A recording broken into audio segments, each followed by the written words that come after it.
నిజామాబాద్ అంటేనే అందరికీ గుర్తుకొచ్చేది జిల్లా కేంద్రం. జిల్లా కేంద్రం అభివృద్ధి అయితేనే మొత్తంగా జిల్లా అభివృద్ధి అయినట్లు గుర్తుంచుకుంటారు ప్రజలు. నిజామాబాద్ అర్బన్ నియోజకవర్గంలో ఎలాంటి అభివృద్ధి జరిగింది? తెలంగాణలో కాంగ్రెస్ పార్టీ వచ్చి 3 సంవత్సరాలు. ఆషాఢ మాసం సందర్భంగా మన కాసం ఫ్యాషన్స్ కిలో చీరలు కొనండి, అరకిలో చీరలు ఉచితంగా పొందండి దగ్గరగా వస్తుంది. 3 సంవత్సరాల్లో నిజామాబాద్ అర్బన్ నియోజకవర్గానికి ఎలాంటి నిధులు ఇచ్చింది కాంగ్రెస్ పార్టీ అనే అంశానికి సంబంధించి నిజామాబాద్ అర్బన్ ఎమ్మెల్యే ధన్పాల్ సూర్యనారాయణ గుప్తా ఉన్నారు. వారిని అడుగుదాం. సార్ నమస్తే. నిజామాబాద్ అర్బన్ నియోజకవర్గం అంటే ప్రతి ఒక్కరికి గుర్తుకొచ్చేది జిల్లా కేంద్రం. పక్కగా ఈ అభివృద్ధి జరిగితే చుట్టుపక్కల గ్రామాలన్నీ కూడా అభివృద్ధి జరిగినట్లుంటుంది. కాంగ్రెస్ పార్టీ అధికారంలోకి వచ్చింది, 3 సంవత్సరాలకు దగ్గరగా వస్తుంది. అర్బన్ నియోజకవర్గానికి ఎలాంటి నిధులు ఇచ్చింది? మీరు పార్టీతో ప్రభుత్వంతో ఎలా పోరాటం చేస్తారు? కాంగ్రెస్ ప్రభుత్వము ఎక్కడైతే అధికారం ఉందో, ఏ రాష్ట్రంలో అధికారం ఉందో అక్కడ అభివృద్ధి శూన్యం.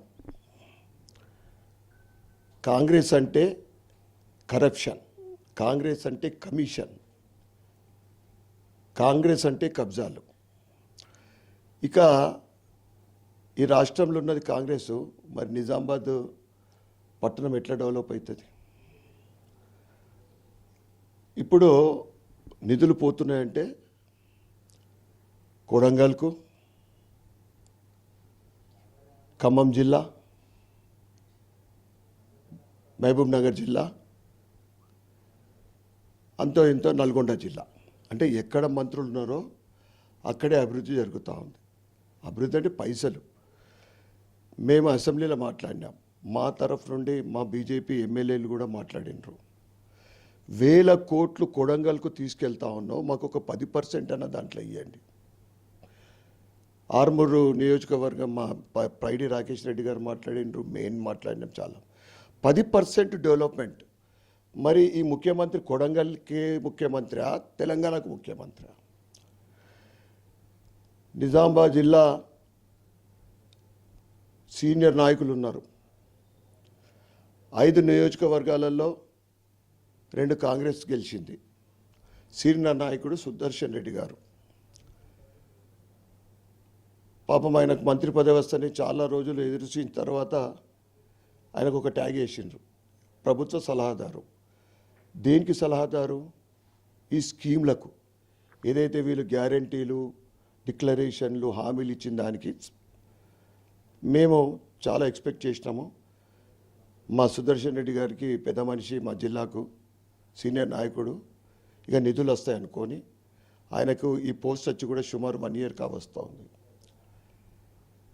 ఇంకొక సీనియర్ నాయకుడు మహేష్ కుమార్ గౌడ్ గారు ఫస్ట్ ఎమ్మెల్సీ అయిండు.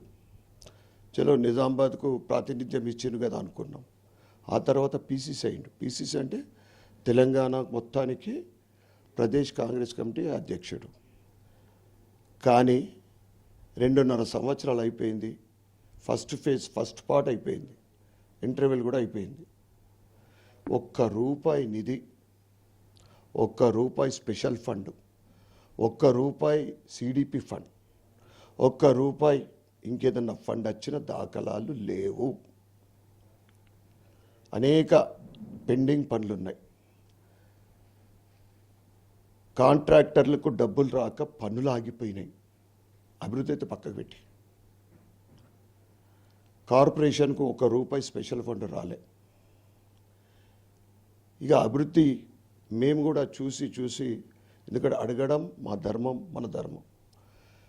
సీఎం గారికి 3 సార్లు కలిసి లెటర్లు ఇచ్చినాం నిజామాబాద్లో బస్టాండ్ విషయం గురించి. మొన్న వచ్చిన యంగ్ ఇండియా ఇంటిగ్రేటెడ్ స్కూల్ కావాలని. 10 సంవత్సరాల బీఆర్ఎస్ ప్రభుత్వంలో అసమర్థత మాజీ ఎమ్మెల్యే బిగాల గణేష్ గుప్తా ఆధ్వర్యంలో ఒక్క డబుల్ బెడ్రూమ్ రాలే. ఆ దద్దమ్మ ఎమ్మెల్యే ఏమి ఇవ్వలేదు. ఇప్పుడన్నా మీరు ఇందిరమ్మ ఇండ్లు అని చెప్పిండ్రు, ఇవ్వమని పొంగులేటి గారికి, ముఖ్యమంత్రి గారికి లెటర్ ఇవ్వడం జరిగింది. పెండింగ్ ఉన్న వర్కులు ఈ రకంగా అనేక సార్లు. ఐటీ బ్రహ్మాండమైన బిల్డింగ్ కట్టిండ్రు.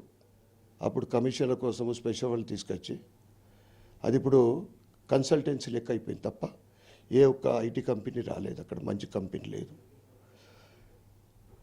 మంచి లీడింగ్ కంపెనీస్ వస్తే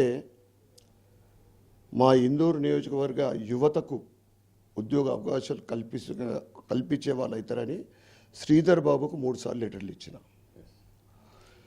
ఇక స్పోర్ట్స్ విషయంలో నిజామాబాద్ జిల్లా అన్నా నగరం అన్నా కళాకారులకు స్పోర్ట్స్కు యోగా అన్నిటికీ ఒక అడ్డా. సింగిల్ ప్రభుత్వ కోచ్ లేకున్నా కానీ ప్రైవేట్ కాలేజీలు స్కూళ్ళలో ఉన్న కోచ్లు వారి ఆధ్వర్యంలోనే ఈరోజు ఇందూరు నుండి జాతీయ అంతర్జాతీయ స్పోర్ట్స్మెన్ ఉన్నారు. యోగాలో నంబర్ 1 తెలంగాణలో. ఒక్క స్టేడియం స్పోర్ట్స్ మినిస్టర్ కూడా లెటర్ ఇవ్వడం జరిగింది. పాత కలెక్టర్ ఆఫీసు అక్కడ 400 మీటర్ సింథటిక్ ట్రాక్ కోసం ప్రపోజల్ పంపినరు. ఇప్పటి వరకు 1.5 ఇయర్ అయింది, ఏది లేదు. ప్రభుత్వం కేటాయించిన రాజారాం స్టేడియం 13 ఎకరాలు అది అట్లనే ఉంది. గంగాస్థాన్లో 5 ఎకరాలు 6 ఎకరాలు కేటాయించింది. కొద్ది కబ్జా కూడా అయింది ఈ కాంగ్రెస్ వాళ్ళ జమాన్లో, అది పెండింగే. ఇండోర్ స్టేడియం, ఇవన్నీ ప్రపోజల్స్. మంత్రులతో పాటు ఇన్ఛార్జ్ మినిస్టర్కు అన్ని లెటర్లు నేను దృష్టికి తీసుకెళ్తా ఉన్నా. కిల్లా రామాలయం గురించి కూడా, ఎందుకంటే ఒక హిస్టారికల్ చరిత్రాత్మక కట్టడం ఇందూరు జిల్లాలో, అది దాని డెవలప్మెంట్ కోసం టూరిజం ఏ ఒక్కటి కేటాయించక ఈరోజు వరకు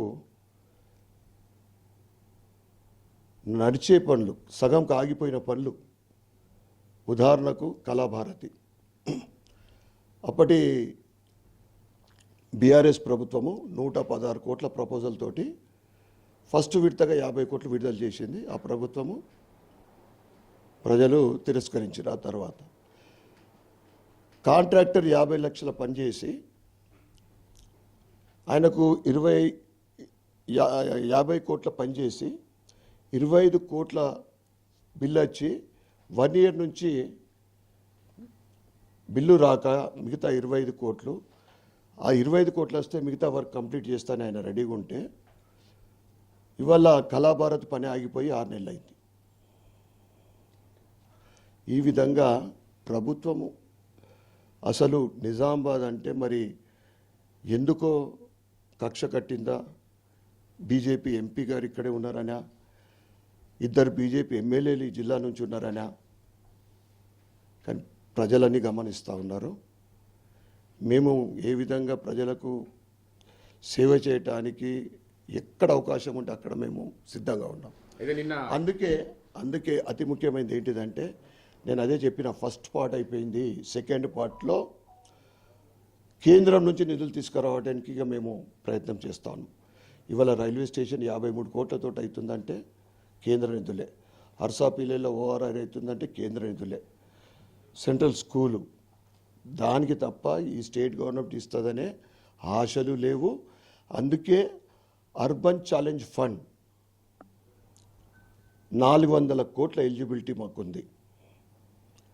మళ్ళీ ప్లస్ 200 crores ఇంకో స్కీమ్ కింద, అంటే 600 కోట్లు మనకు ఈ ఫండ్ వచ్చే అవకాశం ఉంది. అది దాంట్లో కేంద్ర ప్రభుత్వము రాష్ట్ర ప్రభుత్వము షేరింగ్ ఉంటుంది. దాని తర్వాత ప్రైవేట్ అంటే బ్యాంకులు ఇస్తారు 50%. ఈ అర్బన్ ఛాలెంజ్ ఫండ్ ప్లస్ వేరే 200 crores ఫండ్ కోసము మేము ఒక ప్లాన్ చేస్తున్నాం. దాన్ని ఎస్టిమేషన్ తయారు చేపిస్తూ ఉన్నాం. అప్పుడైనా కానీ ఈ సుదర్శన్ రెడ్డి గారు పెద్ద మనిషి, మహేష్ కుమార్ గౌడ్ గారు డిపిఆర్ తయారు చేయించిన తర్వాత ఇక్కడ నుంచి స్టేట్ గవర్నమెంట్కి పోతుంది. స్టేట్ గవర్నమెంట్ నుంచే సెంట్రల్ పోవాలి. ఏదైనా ప్రజలు ఏమనుకుంటారంటే బీజేపీ స్టేట్లో 7 ఎమ్మెల్యేలు ఉన్నారు అంటే ఏ ఫండ్ వచ్చినా కానీ సెంట్రల్ నుంచి డైరెక్ట్గా ఏ ఎమ్మెల్యేకు కూడా రాదు. ఎందుకంటే వేలాది మంది ఎమ్మెల్యేలు ఈరోజు రాష్ట్ర వ్యాప్తంగా దేశవ్యాప్తంగా. అందుకే ఏ ఫండ్ వచ్చినా కానీ వయానే వస్తుంది. తప్పకుండా ఈ 400 కోట్ల అర్బన్ ఛాలెంజ్ ఫండ్, 200 కోట్ల సాస్కి ఫండ్, దీంతో ముఖ్యంగా ఇన్ఫ్రాస్ట్రక్చర్ డెవలప్మెంట్ చేసుకునడము, సిటీ డెవలప్మెంట్ చేసుకుంటారు. సాస్కి అయితే ముఖ్యంగా సిటీ కోసమే, అంటే కొత్త పార్కుల నిర్మాణము, పార్కింగ్ ఫెసిలిటీ, ఆ తర్వాత beautification, greenery, fountains, circles, cable బ్రిడ్జిలు అనుకోండి, ఇంకేదైనా ముఖ్యంగా పూలాంగ్ సుందరీకరణ, అది కూడా నా ఒక కళ. ఎందుకంటే గత ప్రభుత్వాలు కళ్ళు మూసుకొని ఇష్టం వచ్చినంత కబ్జా, ఈరోజు అది ఏ విధంగా తయారైందంటే ఒక నాలా లెక్క తయారైంది, మనం చూస్తూ ఉన్నాం. ఈసారి వర్షాలు లేవు, రైతులంతా ఆందోళనగా ఉన్నారు. కానీ గత సంవత్సరం ఏదైతే కామారెడ్డిలో వర్షం పడ్డదో, అందుకే ఇటీవల కాలంలో ప్రభుత్వ సలహాదారుతో పాటు మీరు నిజామాబాద్ అర్బన్లో పర్యటించారు. వర్షాలు పడితే ముంపు ప్రాంతాలు ముంపున గురి కాకుండా ఎలాంటి చర్యలు చేపట్టారు? నిజామాబాద్ అభివృద్ధి కోసం ప్రభుత్వ సలహాదారు ఏమన్నా డబ్బులు ఇప్పించే ప్రయత్నం ఏమైనా చేస్తున్నారు? సలహాదారు లేదు, పిసిసి లేదు, ఒక రూపాయి కూడా ఇప్పటి వరకు రాలే. నిరంతర ప్రయత్నం మేము చేస్తూ ఉన్నాం. వారికి కూడా మేము చెప్తా ఉన్నాం, ఈ పనులు చేయించండి అని. నేను కూడా ఈ రాబోయే ఒక వారంలో నేను సీఎం కలవాలని ప్రయత్నం చేస్తూ ఉన్నా. ప్రయత్నం ఎందుకంటే గత నెల 30-35 రోజుల క్రితము సీఎం అపాయింట్మెంట్ కోసము నేను మెయిల్ పెట్టి 3 సార్లు రిమైండ్ చేస్తే అపాయింట్మెంట్కు దిక్కు లేదు. కాంగ్రెస్ వాళ్ళకు మహేష్ కుమార్ గౌడ్కు చెప్పిన ఒక అపాయింట్మెంట్ ఇప్పి అంటే వాళ్ళకే అపాయింట్మెంట్లు దిక్కులేనట్లే, మాకేమి ఇప్పిస్తారు వాళ్ళు. ఇది పరిస్థితి. అందుకోసమే అభివృద్ధి మా లక్ష్యం. ఎందుకంటే బీజేపీ అంటేనే ఇవాళ దేశవ్యాప్తంగా 23 రాష్ట్రాలలో పరిపాలిస్తూ ఉంది. ఈ సమస్యలు ఎక్కడ బీజేపీ ఉన్న ప్రభుత్వంలో కమిట్మెంట్లు ఏదైతే ఇచ్చిందో అది ఫుల్ఫిల్ చేస్తారు. ఫుల్ఫిల్ అయితే హామీలు కంప్లీట్ చేస్తారు.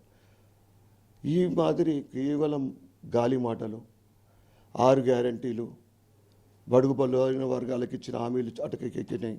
యువత, మహిళలకు, రైతులకు ఏ ఒక్కటి అమలవుతుందని. అయితే నిన్న మీరు ఫీజు రియంబర్స్మెంట్ రణబేరి చేశారు. ఇంకా ప్రభుత్వం ఏదైతే సమస్యలు ఇచ్చిన హామీలు నెరవేర్చాయి. ఉదాహరణకి పెన్షన్స్ ఉన్నాయి, అర్బన్లో చాలామంది పెన్షన్స్ రావాల్సింది, వాటిపైన ఏమైనా ధర్నాలు చేసే అవకాశం ఉంది? ప్రతి దాని మీద వాళ్ళ 6 గ్యారంటీలు ఏదైతే డిక్లరేషన్లు ఇచ్చిండ్రో ప్రతి ఇష్యూ మీద భారతీయ జనతా పార్టీ పోరాటం చేయడానికి సిద్ధమైంది.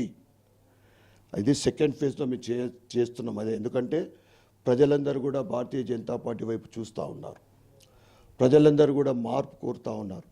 ప్రజలందరూ కూడా డబుల్ ఇంజన్ సర్కార్ రావాలని కోరుతూ ఉన్నారు.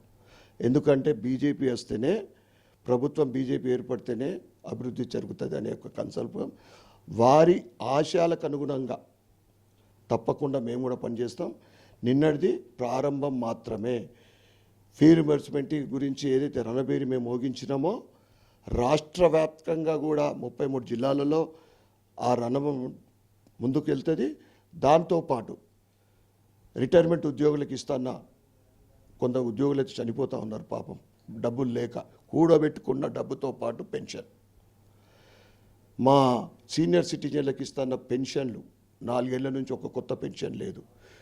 4,000కు 6,000 ఇస్తున్నాం, 2,000కు 4,000 ఇస్తున్నాం. ఆర్టీసీ కార్మికులు గోసపడుతూ ఉన్నారు.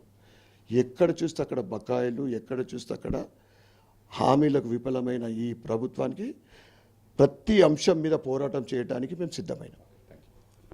మొత్తానికి చూసుకోవచ్చు, కాంగ్రెస్ పార్టీ ఇచ్చిన హామీలు ఒకటి కూడా నెరవేర్చలేదు. 2.5 సంవత్సరాలు పూర్తయి 3 సంవత్సరాలకు దగ్గరలో ఉంది కాంగ్రెస్ పార్టీ అధికారంలోకి వచ్చింది. నిజామాబాద్ అర్బన్ డెవలప్మెంట్ మీద మేము ఎన్నిసార్లు ముఖ్యమంత్రిని కలిసిన స్పందన లేదు, కనీసం అపాయింట్మెంట్ కూడా ఇవ్వడం లేదని చెప్తున్నారు. నిజామాబాద్ అభివృద్ధి కోసం కేంద్రం నుండి ఫండ్స్ తీసుకొచ్చి డెవలప్మెంట్ చేస్తాం.